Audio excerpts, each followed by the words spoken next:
नमस्कार। शान्ति र संस्कारको संवाहक कालिका एचडीमा तपाईलाई स्वागत छ। म वन्दना देवकोटा। कालिका समाचार सुरु गरौँ प्रमुख समाचारका शीर्षकहरूबाट। कालिका समाचारको साथमा स्टिल FE500 FE500D विजया सिमेन्टको master builder OPC cement building your future. Vatsalya natural IVF आधुनिक चिकित्सा उच्च सफलता दर अन्तर्राष्ट्रिय स्तरको उपचारद्वारा सन्तान प्राप्ति सम्भव छ। यसैले बारम्बार लाइफ बोय भाइरस फाइटर यसले भाइरससँग लड्छ र तपाईलाई सुरक्षा गर्छ। संसारकै नम्बर 1 सेलिङ जम्प प्रोटेक्सन सोप ब्रान्ड। नयाँ जमानाको ग्लो एन्ड लभली।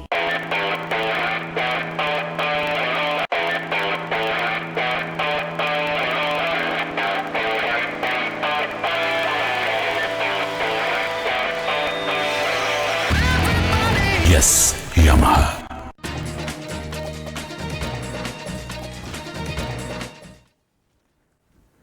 आज सर्वदलीय बैठक नबस्ने प्रधानमन्त्री देउवाले सर्वदलीय बैठक नै नबोलाएको सञ्चार तथा सूचना प्रविधि मन्त्री ज्ञानेन्द्र बहादुर कार्कीको प्रतिक्रिया।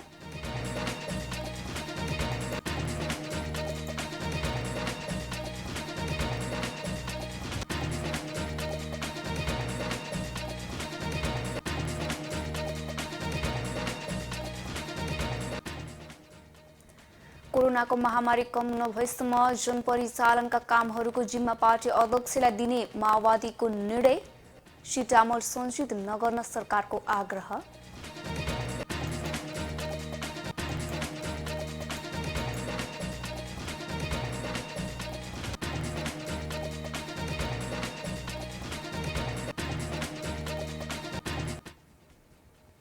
साउदी नेतृत्वको सेनाले यमनमा गरेको हवाई आक्रमणको संयुक्त राष्ट्र संघद्वारा निन्दा। जारी सैन्य आक्रमण तत्काल रोकिनुपर्नेमा जोड।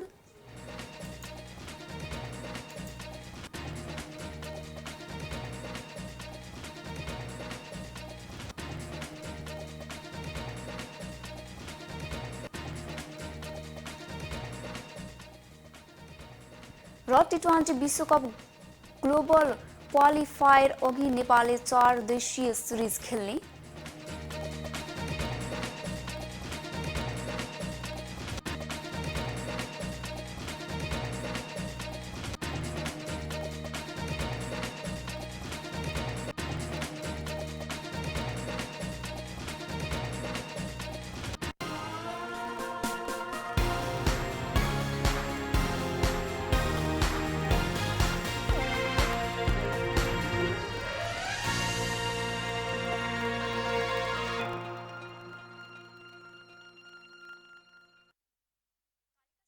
सुरु गरौँ राष्ट्रिय समाचारबाट। प्रधानमन्त्री शेरबहादुर देउवाले आज बिहानका लागि बोलाएको सर्वदलीय बैठक नबस्ने भएको छ। प्रधानमन्त्री देउवाले सर्वदलीय बैठक नै नबोलाएको सञ्चार तथा सूचना प्रविधि मन्त्री एवं सरकारका प्रवक्ता ज्ञानेन्द्र बहादुर कार्कीले प्रतिक्रिया दिनुभएको छ। यसअघि हिजोको उच्च स्तरीय राजनैतिक समन्वय समितिको बैठकपछि प्रधानमन्त्रीको सचिवालयले पालिका तहको चुनाव तथा संसदको अवरोध हटाउने बारे छलफल गर्न प्रधानमन्त्रीले सर्वदलीय बैठक बोलाएको जनाएको थियो। तर प्रमुख प्रतिपक्षी दल नेकपा एमाले प्रधानमन्त्रीले बोलाएको सर्वदलीय बैठकका बारेमा आफूहरूलाई जानकारी प्राप्त नभएको र बैठकमा सहभागी पनि नहुने जनाएको थियो। एमाले केन्द्रीय प्रचार विभागका उपप्रमुख विष्णु रिजालले पालिकाको चुनाव आउँदो ज्येष्ठ महिनाभन्दा पर धकेल्ने कुनै पनि कार्यमा नेकपा एमालेको सहमति नहुने समेत स्पष्ट पार्नु भएको छ। नेकपा माओवादी केन्द्रले पूर्व स्थायी कमिटी सदस्यहरूको बैठकले कोरोनाको महामारी कम नभएसम्म जनपरिचालनका कामहरूको जिम्मा पार्टी अध्यक्षलाई दिने निर्णय गरेको छ। शनिबार आज पार्टी कार्यालय पेरिस डाँडामा बसेको पूर्व स्थायी कमिटी सदस्यहरूको बैठकले सो निर्णय गरेको हो। यस्तै बैठकमा बाँकी रहेका संगठनात्मक कामहरू चुङ्ग्याउने जिम्मा पनि पार्टी अध्यक्ष पुष्पकमल धार प्रचण्डलाई दिने निर्णय भएको पनि नेकपा माओवादी केन्द्रका नेता तथा पूर्व सभामुख कृष्ण बहादुर महराले बताउनुभयो। बैठकमा एमसीसीको बारेमा चर्को बहस भइरहेकाले त्यसलाई समाधान गर्न पार्टीले एउटा कार्यदल बनाएको र कार्यदलले सुझाव दिएपछि मात्रै परिमार्जन सहित अघि बढ्ने कुरामा छलफल भएको बताउनु भएको छ। सरकारले 7वटै प्रदेशमा सिटामोल वितरण गरेको जनाएको छ। सबै प्रदेशमा गरी 1,33,82,000 ट्याब्लेट सिटामोल वितरण गरिएको स्वास्थ्य तथा जनसङ्ख्या मन्त्रालयले जनाएको छ। केन्द्रीय मेडिकल स्टोर 12बाट प्रदेश 1 को प्रदेश स्वास्थ्य आपूर्ति व्यवस्थापन केन्द्र विराटनगरलाई 27,64,000, प्रदेश स्वास्थ्य आपूर्ति व्यवस्थापन केन्द्र धनुषालाई 21,30,000, प्रदेश स्वास्थ्य आपूर्ति व्यवस्थापन केन्द्र हेटौडालाई 10,98,000 ट्याब्लेट सिटामोल पठाइएको स्वास्थ्य मन्त्रालयको दाबी छ। गण्डकी प्रदेश स्वास्थ्य आपूर्ति व्यवस्थापन केन्द्र पोखरालाई 18 लाख, लुम्बिनी प्रदेश स्वास्थ्य आपूर्ति व्यवस्थापन केन्द्र बुटोललाई 27,30,000, प्रदेश स्वास्थ्य आपूर्ति व्यवस्थापन केन्द्र नेपालगञ्ज र कण्डाली प्रदेशलाई समेत गरी 10,20,000 र सुदूरपश्चिम प्रदेश स्वास्थ्य आपूर्ति व्यवस्थापन केन्द्र धनगढीलाई 18 लाख ट्याब्लेट सिटामोल वितरण भएको छ। 1,43,42,000 ट्याब्लेट वितरण गरेर 11,58,000 सिटामोल मौजदात रहेको मन्त्रालयले जनाएको छ। यसअघि काठमाडौँ उपत्यका लगायत देशका मुख्य शहरमा सिटामोल अभावको गुनासो आएको थियो, तर सरकारले सिटामोल सहितका अन्य औषधि निरन्तर आपूर्ति भएकाले कुनै पनि अभाव नरहेको र सञ्चित नगर्न नागरिकलाई आग्रह गरेको छ।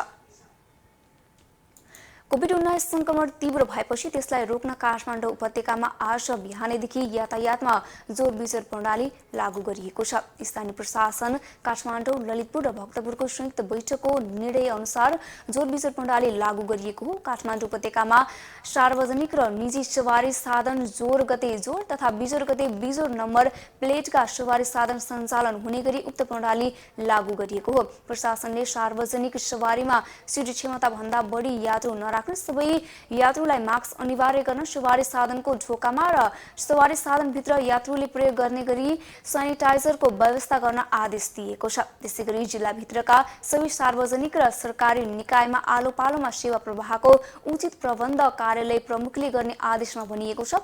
उक्त आदेश कार्यान्वयनका लागि आज बिहानैदेखि सुरक्षाकर्मीलाई ठाउँ ठाउँमा परिचालन गरिएको प्रहरी प्रधान कार्यालयले जनाएको छ।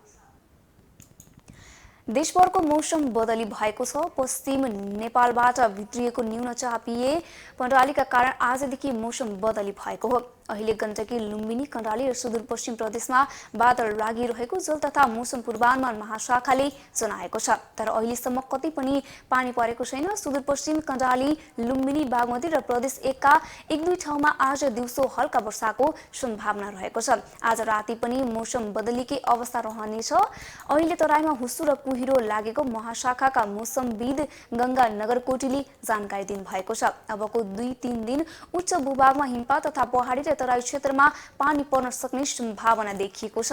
न्यून चापीय प्रणालीको प्रभाव पर्सि सोमबारसम्म देखिनेछ। त्यसपछि क्रमशः सुधार हुँदै जाने जनाइएको छ। एकता, शान्ति र संस्कारको संवाहक कालिका एसीमा प्रसारित कालिका समाचारमा पालो भएको छ विज्ञापनको। तर त्यसभन्दा अगाडि प्रमुख समाचारका शीर्षकहरू। कालिका समाचारको साथमा steel FE 500, FE 500D, Vijaya सिमेन्टको master builder OPC cement, building your future. Vatsalya natural IVF आधुनिक चिकित्सा, उच्च सफलता दर, अन्तर्राष्ट्रिय स्तरको उपचारद्वारा सन्तान प्राप्ति सम्भव छ। यसैले बारम्बार लाइफ बोय भाइरस फाइटर, यसले भाइरससँग लड्छ र तपाईलाई सुरक्षा गर्छ। संसारकै नम्बर 1 सेलिङ जम्प प्रोटेक्सन सोप ब्रान्ड। नयाँ जमानाको ग्लो एन्ड लभली।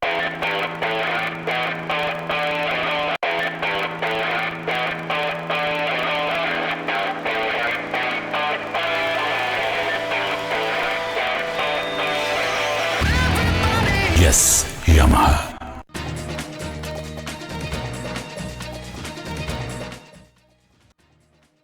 आज सर्वदलीय बैठक नबस्ने प्रधानमन्त्री देउवाले सर्वदलीय बैठक नै नबोलाएको सञ्चार तथा सूचना प्रविधि मन्त्री ज्ञानेन्द्र बहादुर कार्कीको प्रतिक्रिया।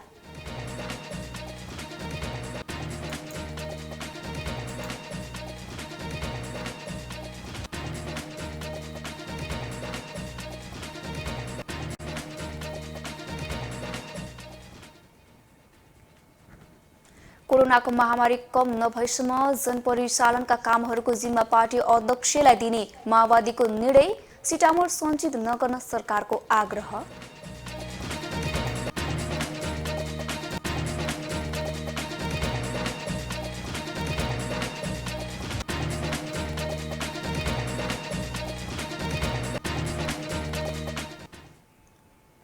साउदी नेतृत्वको सेनाले यमनमा गरेको हवाई आक्रमणको संयुक्त राष्ट्र सङ्घद्वारा निन्दा, जारी सैन्य आक्रमण तत्काल रोकिनुपर्नेमा जोड।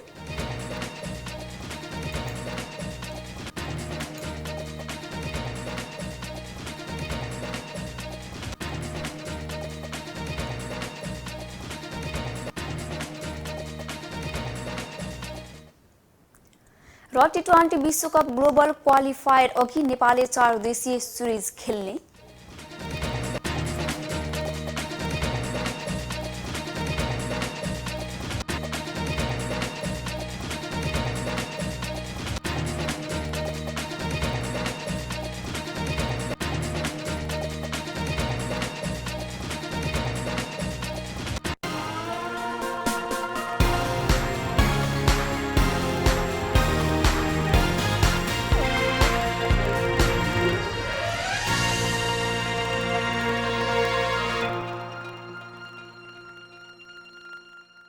पूर्ण स्वचालित मसिनमा उच्च स्तरीय ब्लेड प्रयोग गरी उत्पादन भएको नेपालको पहिलो टेगुम जर्मनी प्रविधिद्वारा उत्पादित विजय स्टिल सम्पूर्ण रूपमा ल्याब परीक्षणपछि उत्पादन हुने अत्यधिक भूकम्प प्रतिरोधक, वर्षौंसम्म टिक्ने, खिया प्रतिरोधक, उच्च शक्ति, उत्कृष्ट बचत अनि उच्च लचकता, अग्नि प्रतिरोधक, रिब्समा अतिरिक्त मोटाई, उच्च वेल्डिङ क्षमता अनि उच्च इलोङ्गेसन, एक नासको तौल, लम्बाई अनुपात। अब आफ्नो निर्माणलाई दिनुहोस् विजय स्टिलको शक्ति।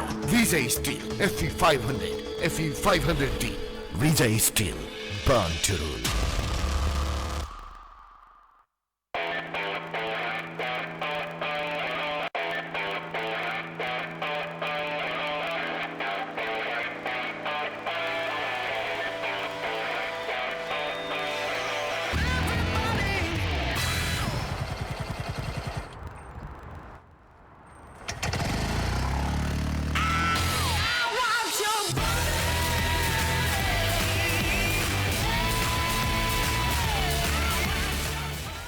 Yes, Yamaha.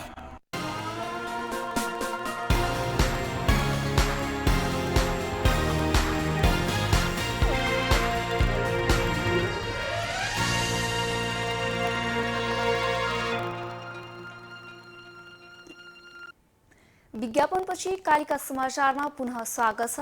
अब अर्थ समाचार।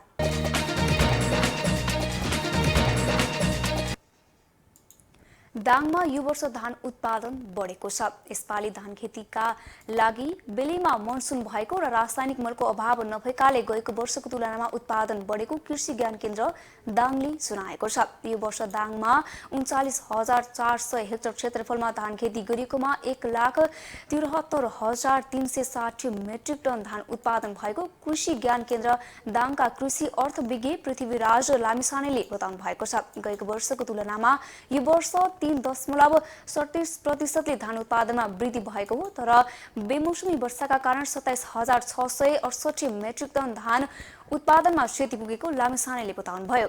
धान भित्र्याउने बेला गएको कार्तिकको पहिलो हप्ताको वर्षाले धानबारीमा क्षति गरेको थियो। गएको वर्ष 39,000 हेक्टर क्षेत्रफलमा धान खेती गरिएकोमा 1,67,700 मेट्रिक टन धान उत्पादन गरिएको थियो। दाङमा 75%ले हाइब्रिड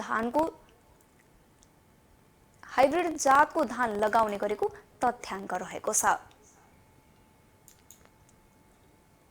कालिका समाचारमा अब अन्तर्राष्ट्रिय समाचार।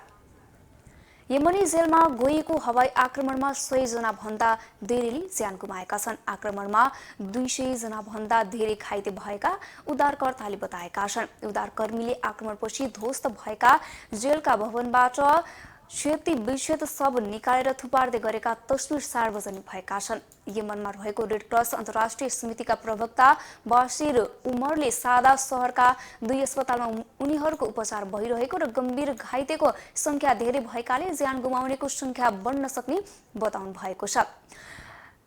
यमनभर इन्टरनेट सेवा बन्द भएको छ। युथी संयुक्त अरब इमिरेट्समा हवाई जहाज र क्षेप्यास्त्र आक्रमण गरेको दाबी गरेको 5 दिनपछि यो हमला भएको थियो। कालिका समाचारमा अब खेल समाचार।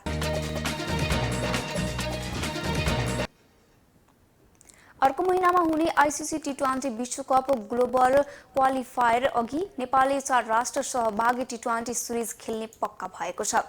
नेपालसहित ओमान, युएई र आयरल्यान्ड सम्मिलित सिरिज हुन लागेको नेपाल क्रिकेट संज्ञानले शनिबार आज जनाएको छ। टी20 ग्लोबल क्वालिफायरको तस्बिर स्वरूप यो सिरिज हुन लागेको क्यानले जनाएको छ।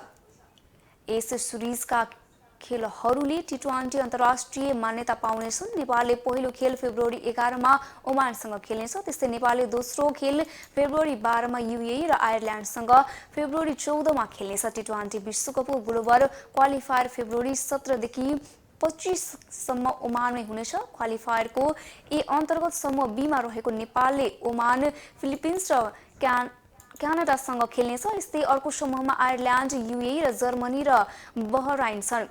दुवै समूहको शीर्ष 2 टिम सेमिफाइनल प्रवेश गर्नेछन्। सेमिफाइनल विजेता टिम फाइनल प्रवेश गर्नेछन् र अस्ट्रेलियामा हुने टी20 विश्वकपमा पनि छनौट हुनेछन्। एकता, शान्ति र संस्कारको संवाहक कालिका एचडीमा प्रसारित कालिका समाचारको अन्त्यमा प्रमुख समाचारका शीर्षकहरू फेरि एकपटक। कालिका समाचारको साथमा Vijay steel FE 500, FE 500D, Vijaya सिमेन्टको master builder OPC cement, building your future. Vatsalya natural IVF आधुनिक चिकित्सा, उच्च सफलता दर, अन्तर्राष्ट्रिय स्तरको उपचारद्वारा सन्तान प्राप्ति सम्भव छ। यसैले बारम्बार लाइफ बोय भाइरस फाइटर, यसले भाइरससँग लड्छ र तपाईलाई सुरक्षा गर्छ। संसारकै number 1 selling germ protection soap brand. नयाँ जमानाको ग्लो एन्ड लभली।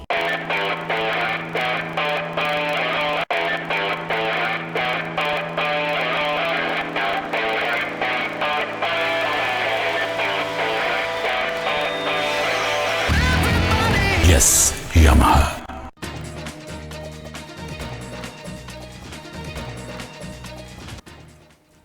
आज सर्वदलीय बैठक नबस्ने प्रधानमन्त्री देउवाले सर्वदलीय बैठक नै नबोलाएको सञ्चार तथा सूचना प्रविधि मन्त्री ज्ञानेन्द्र बहादुर कार्कीको प्रतिक्रिया।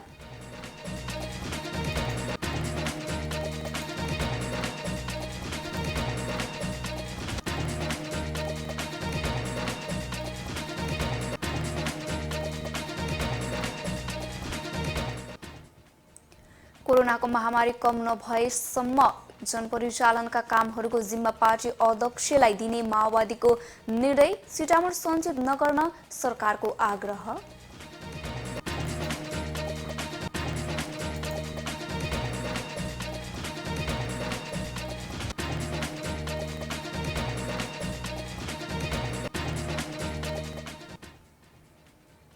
साउदी नेतृत्वको सेनाले यमनमा गरेको हवाई आक्रमणको संयुक्त राष्ट्र संघद्वारा निन्दा जारी। सैन्य आक्रमण तत्काल रोकिनुपर्नेमा जोड।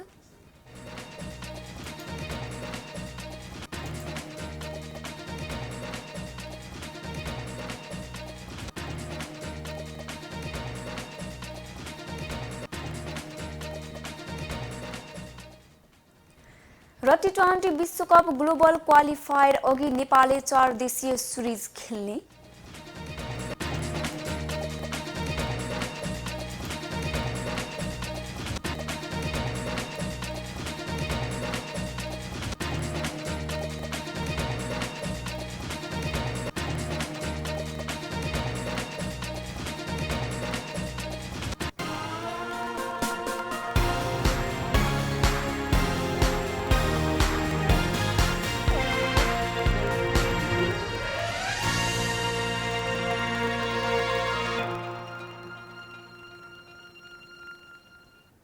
एकता, शान्ति र संस्कारको संवाहक कालिका एचडीमा प्रसारित कालिका समाचार अहिलेका लागि यति नै।